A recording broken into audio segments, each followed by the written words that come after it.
2025 HSC পরীক্ষার্থীরা তোমাদের এই যে এইচএসসি আইসিটির তৃতীয় অধ্যায়ের যে দ্বিতীয় অংশ আছে এই অধ্যায় থেকে প্রতি বছরই পরীক্ষায় সৃজনশীল প্রশ্ন আসে। আর এই যে এখানে একটা সৃজনশীল রেখেছি এটা খুবই গুরুত্বপূর্ণ। তো আজকের ক্লাসে আমরা এই এক সেট সৃজনশীল খুবই ভালোভাবে বোঝাবো যাতে এই টাইপের যতগুলো প্রশ্ন আসে তুমি প্রত্যেকটা প্রশ্নই সমাধান করতে পারো। তো ফার্স্টে আমাদের ক নম্বর প্রশ্ন দেওয়া আছে অ্যাডার কি। তো অ্যাডার হলো যে ডিজিটাল সার্কিটের মাধ্যমে বাইনারি দুইটা সংখ্যা যোগ করা হয় তাকে আমরা অ্যাডার বলবো। এক কথায় অ্যাডার মানে যে বাইনারি সংখ্যা যোগ করতে পারে সেই হচ্ছে আমাদের অ্যাডার। তো এখন আমাদের খ নম্বর প্রশ্নে বলছে প্রমাণ করো m * m + m = m। এই ধরনের প্রশ্ন কিন্তু অনেক গুরুত্বপূর্ণ। তো আমরা প্রমাণে যেহেতু এটা বাম পক্ষ ডান পক্ষ প্রমাণ করতে হবে তো আমরা এখানে বাম পক্ষ লিখে নেব। বাম পক্ষ লিখে m * m + m। তো খুবই সিম্পলি ব্র্যাকেটের বাইরে যে মান থাকবে সেটা ব্র্যাকেটের ভিতরে গুণ হবে অর্থাৎ m * m + m * m। এখন যখন আমরা এই যে কিছু সূত্র শিখেছিলাম আমাদের বুলিয়ান বীজগণিতের যে সূত্রগুলো ছিল অ্যালজেব্রা সেক্ষেত্রে আমরা জানতাম যে m * m = m অর্থাৎ দুইটা m বা একাধিক একই সংখ্যা গুণ করলে একটা রেজাল্ট হয় প্লাস আবার একই ভাবে দুইটা m এর পরিবর্তে আমরা একটা লিখতে পারবো। আমাদের প্রশ্নে দেওয়া ছিল a * a = কত a। এরপরে দেখো আমরা m + m = কত হবে m, কারণ আমরা এই সূত্রও জানি যে একই একাধিক সংখ্যা যোগ করলে তার রেজাল্ট আমরা ওই একই সংখ্যা পাবো অর্থাৎ m আর m যোগ করলে রেজাল্ট কত হবে m। এইটা আমাদের ডান পক্ষ। তো এই ধরনের প্রশ্নগুলো কিন্তু পরীক্ষার ক্ষেত্রে গুরুত্বপূর্ণ, খুবই ছোট ছোট প্রশ্ন। তো এইটা ছিল আমাদের খ নম্বরের সমাধান। তো আমাদের এবার গ নম্বর দেখব। আমাদের গ নম্বর বলছে এই যে একটা চিত্র দেওয়া আছে এই চিত্র থেকে আমাদের সত্যক সারণী তৈরি করতে হবে। যদি এই চিত্রটা ভালোভাবে বোঝো তাহলে এইভাবে যত চিত্র যেভাবে আসুক তুমি প্রত্যেক চিত্রেরই সত্যক সারণী আঁকতে পারবে। তো আমাদের যেটা মেইন প্রবলেম ক্রিয়েট হয় যে আমরা কিভাবে ছক কাটবো, এই ছকটা আমরা ঠিকঠাক মতো কাটতে পারি না। তো এইটা আগে ফার্স্টে বুঝি, আগে চিত্রটা বোঝো। এখানে a একটা মান দেওয়া আছে, এরপরে একটা b দেওয়া আছে। তো b এর সাথে একটা নট আছে। এই যে b এর সাথে নট এটাকে দুই ভাবে লেখা যায়। আমরা নরমালি এইভাবে নট লিখতে পারি বা একটা দাগ দিয়ে আমরা এটাকে নট বোঝাতে পারি। দুই ভাবে লেখা যায়, কোনো সমস্যা নাই। তো আমরা বোঝার সুবিধার্থে এখানে একটা লম্বা দাগ দিয়েছি। তো যদি প্রথমে তুমি এই চিত্রটা খেয়াল করো, এই যে চিত্রটা দেওয়া আছে এইটা একটা দাগ গেছে এখান থেকে a থেকে, একটা b নট থেকে এবং আরেকটা দেওয়া আছে আমাদের হোল নট। তাহলে আমরা বুঝতে পারতেছি একটা নেব a, এইটা কি গেট, এটা একটা এন্ড গেট, কারণ আমরা গেট তো বেসিক শিখছি, এটা একটা এন্ড গেট। তাহলে একটা দাগ গিয়েছে a থেকে, একটা দাগ গিয়েছে b থেকে, a b, b দাগটা গিয়েছে b নট থেকে। এরপরে একটা হোল নট দেওয়া আছে অর্থাৎ সবার উপরে একটা নট হবে। আমি তোমাদের আরেকবার বোঝাচ্ছি। এখানে ফার্স্টে গিয়েছে a থেকে, এরপরে গিয়েছে b নট থেকে এবং দুইটা এন্ডে। তো a b নট এর উপরে আমরা এন্ড করলাম। যেহেতু এখানে একটা নট দেওয়া আছে আমরা সবার উপরে হোল নট দিলাম। এই চিত্রটা খেয়াল করো, এটাও একদম সেম।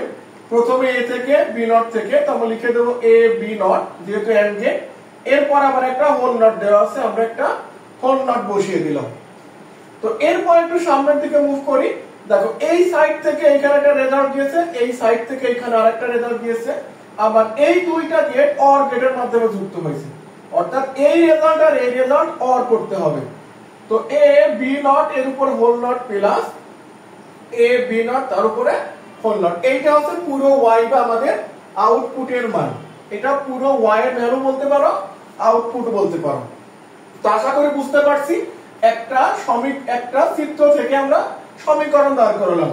যখন সমীকরণ পেয়ে গিয়েছি এবার আমাদের ছক কাটতে একটু সুবিধা হবে। তো প্রথমে আমরা চলকগুলো এখানে একটা লম্বা দাগ কেটে নেব। এভাবে বক্সের এদিকে লম্বা দাগ কেটে নাও, এখান থেকে শুরু করবা। তো ফার্স্টে আমরা a নেব।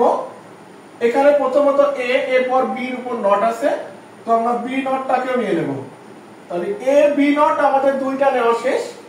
এরপর আমরা কি করব, a b নট নেওয়ার পরে a আর b নট গুণ করব। তো এ বি নট গুণ করলাম, আমরা প্রথম চিত্র রাখতেছি, প্রথমে এ নিয়েছি, এরপর বি নট, যদি এই উপরে হোল নট বাদ দাও তাহলে এ বি নট কিন্তু গুণ হয়। এরপর আমরা কি করব, এই পুরোটা নেব। তো দেখো এ বি নট এখানে একটা আছে, এখানে এ বি নট কিন্তু আরেকটা আছে, তো আমরা এখানে এ বি নট আরেকটা নিয়ে নেব, এ বি নট। তো এরপরে আমরা এ বি নট এর উপর হোল নট নেব, এ বি নট এর উপর হোল নট, দেন এটা আরেকটা রেজাল্ট আছে, তো এ বি নট এর উপর হোল নট নিবা, তাহলে কিন্তু আমাদের পুরোপুরি চিত্রের কাজ শেষ। এখন প্রথম আর দ্বিতীয়টা যোগ করতে হবে। তো আমরা এখানে একবারে তুমি y চাইলে দিতেও পারো, না দিতেও পারো, কোনো প্রবলেম নাই। যদি শুধু y দিয়ে রাখো তাও হবে, অথবা যদি তুমি এখানে মান বসাও তাও কোনো প্রবলেম নাই, বরঞ্চ এটা আরো ভালোই হবে। তো এই হচ্ছে আমাদের ফাইনালি চিত্র। তো এখন যেহেতু আমাদের এখানে একটু মিসিং হয়ে গেছে, আমরা একবারে বি নট নিয়ে নিয়েছি, আমরা এখানে আরেকটা খুব এক্সট্রা করে কাটবো। আমাদের তো যেহেতু বি নট আছে, আগে তো ফার্স্টে বি ছিল, দুঃখিত একটু মিস্টেক হয়ে গেছে, এখানে এ বি তারপরে বি নট। তো এরপরে আমরা যেহেতু চলক দেওয়া আছে আমাদের দুইটা, তাহলে নিচের দিয়ে খোপ কাটতে হবে চারটা, কারণ খোপ কাটার সূত্র জানি 2 টু দি পাওয়ার n। তো এখান থেকে যেহেতু n এর মান দেওয়া আছে আমাদের 1 2, দুইটা চলক দেওয়া আছে, তাহলে 2 টু দি পাওয়ার 2 ইকুয়াল 4। আমরা নিচের দিকে চারটা বক্স কাটবো। তো নিচের দিকে চারটা বক্স কাটলে আমাদের পরবর্তী কাজ শেষ হয়ে যাবে। তো প্রথমে থাকবে 0 1 0 1, এরপরে আমাদের ডাবল 0 ডাবল 1। তো আশা করি সবাই আমরা বক্সের মানগুলো নিতে জানি।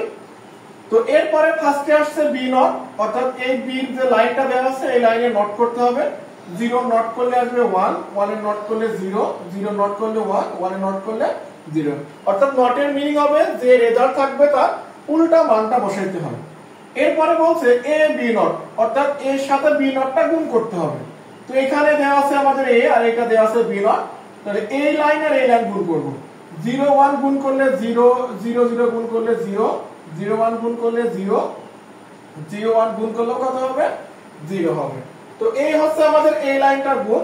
ও এখানে একটু মিস্টেক হয়ে গেছে, আমারও দুঃখিত। এখানে এ 1 আর 0 গুণ করলে 0, এখানে 1 আর 1 আমি এটা গুণ করে ফেলছি। 1 1 গুণ করলে হবে 1, 1 1 গুণ করলে 1, 0 0 গুণ করলে 0, 0 1 এ 0। একটু সতর্কতার সাথে গুণ করতে হবে। এবার সেম রেজাল্ট যেহেতু এখানে, তো আমরা এটা যা ছিল সেই মানটাই বসিয়ে দেব। তো এর পরবর্তীতে আমাদের কাজ হবে এ বি নিয়েছি তার উপরে হোল নট, অর্থাৎ এই রেজাল্টের নট করব, নট মানে উল্টায় দিতে হবে।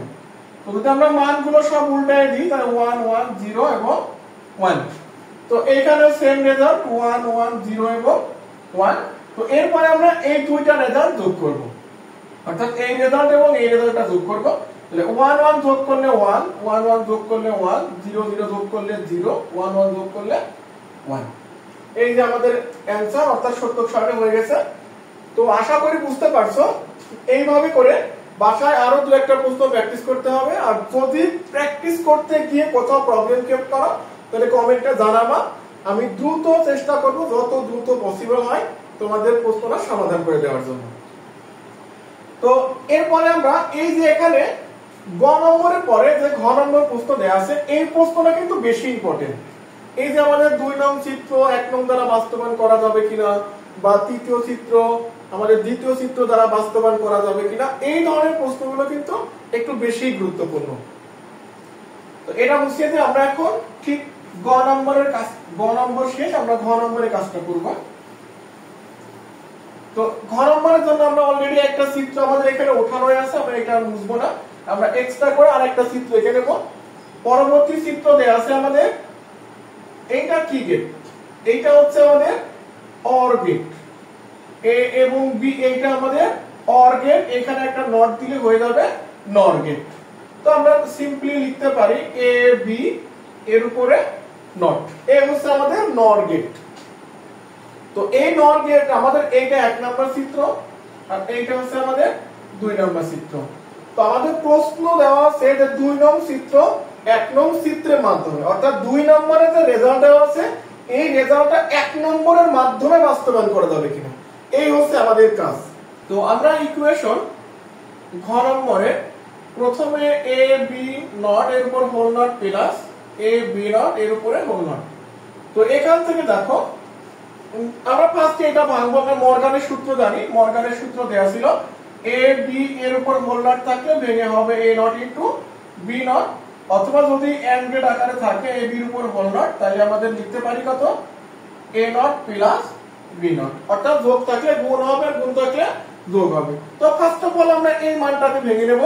তো যেহেতু মাঝখানে গুণ আছে, আমরা মর্গানের সূত্র ভাঙলে হবে এ এই নটটা ভেঙে যাবে, এই যে হোল নট থাকে হোল নটটা ভেঙে যায় এ নট প্লাস বি, আগে থেকে একটা নট ছিল আর এটা ভেঙে আরেকটা নট বসবে। এটাও সেম কাজ, এই হোল নটটা ভেঙে যাবে মর্গানের সূত্র করলে, তো A not plus B not ছিল আর একটা নট বসবে। তো এ নট রাখলাম, আমরা জানি আমাদের ডাবল নট, অর্থাৎ কোনো কিছু ডাবল নট করলে সেই সংখ্যাটাই হয়। তাহলে এখান থেকে থাকবে আমাদের বি, এখান থেকে থাকবে বি। তো যদি একটু সাজায় লেখো, যদি একটু সাজায় লিখি তাহলে আমাদের রেজাল্ট কত হচ্ছে এখানে, আমাদের রেজাল্ট হচ্ছে A not plus A not plus B plus B. তো আমরা একটু আগে দেখে আসছি যে একই সংখ্যা একাধিকবার যোগ করো আর গুণ করো, রেজাল্ট আসলে একই থাকে। তো এ নট প্লাস বি, তো এ নট প্লাস বি এইটা দ্বারা আসলে আমরা কি পেয়েছি, আমরা এই রেজাল্টটা দ্বারা পেয়েছি কিন্তু অর গেট। এই যে যদি এইটার উপরে নট না থাকতো তাহলে কিন্তু আমাদের রেজাল্ট এখানেই শেষ, বাট আমাদের তো এখানে একটা হোল নট আছে, তাহলে আমাদের তো এই প্রশ্নের উপরে হোল নট লাগবে। তো হোল নট নিয়ে আসার জন্য আমরা কি করব, আমরা জানি যে কোনো কিছুর উপরে ডাবল নট করলে সেই সংখ্যাটাই ফিরে পাই, অর্থাৎ ডাবল নট নিলে কিন্তু মানের কোনো চেঞ্জ হয় না। ঠিক একই কাজটা করব, আমরা এইখানে এর উপরে ডাবল নট নিয়ে নেব, তো এইটার জন্য কিন্তু মানের কোনো পরিবর্তন হবে না। তো এই হয়ে গেল আমাদের এই 1 নম্বর চিত্রের মাধ্যমে 2 নম্বর চিত্রে বা 2 নম্বর ইকুয়েশন বলা চিত্র বলো তার বাস্তবায়ন। তো এখন আমরা কি করব, এই যে ইকুয়েশনটা পেয়েছি এই ইকুয়েশন থেকে আমরা একটা নতুন চিত্র ক্রিয়েট করব। তো নতুন চিত্র এটা অবশ্যই মুছতে হবে আমাদের এটা মুছে এবার এটা থেকে একটা চিত্র আঁকতে হবে। তো ফাইনালি আমরা এ নেব, এ নট নাও এ নট, এরপরে আমরা একটা বি নেব, যেহেতু এখানে এর উপর নট আছে এ নট নিয়ে গেলাম। তো প্রথমত আমাদের যে কাজ হবে, মনে করো ভাবো এই ডাবল নট নাই, তাহলে A not plus B or gate করতে হবে, তাহলে এ নট প্লাস বি আমরা অর গেট করব। এতটুকু কাজ শেষ। এ নট প্লাস বি কি করছি, অর গেট। এবার এই নটের কাজ করব, অর্থাৎ এখানে একটা নট দিয়ে দাও। তাহলে এতটুকু দ্বারা আমাদের এতটুকু অংশ হয়ে গেছে, এখনো একটা কিন্তু আমাদের নট অবশিষ্ট আছে। এই নট মানে পুরো রেজাল্টের উপর নট। তো এইখান থেকে আমরা আবার একটা চিত্র আঁকবো, এখান থেকে আমরা আবার একটা চিত্র আঁকবো, এটা আবার একটা অর্গেট হবে। এই দেখো অর্গেট, এইটার মান ছিল আমাদের এ নট প্লাস বি তার উপরে হোল নট, এইটার আবার নট করতে হবে। অর্থাৎ এখানে আমাদের যদি নট করো, তো A not plus B whole not একটা ছিল আর এই নটের জন্য আরেকটা নট, এইটা হচ্ছে ফাইনালি রেজাল্ট। তো আশা করি বুঝতে পারছো, এটা ছিল একটা প্রশ্ন, এটা একটা স্ট্যান্ডার্ড কোয়ালিটির প্রশ্ন, অর্থাৎ খ নম্বরের সত্যক সারণী, তারপরে তোমার চিত্র থেকে ইকুয়েশন তৈরি, গ নম্বরে আমাদের 2 নম্বর চিত্রটা 1 নম্বরের মাধ্যমে বাস্তবায়ন করা যায় কিনা। তো এই ধরনের প্রশ্নগুলো পরীক্ষার জন্য মোস্ট ইম্পর্টেন্ট, তোমরা বাসায় এগুলো বেশি বেশি প্র্যাকটিস করো। আর তোমাদের আইসিটি পরীক্ষার জন্য অগ্রিম শুভকামনা থাকলো। এতক্ষণ আমাদের সাথে থাকার জন্য ধন্যবাদ সবাইকে। আসসালামু আলাইকুম।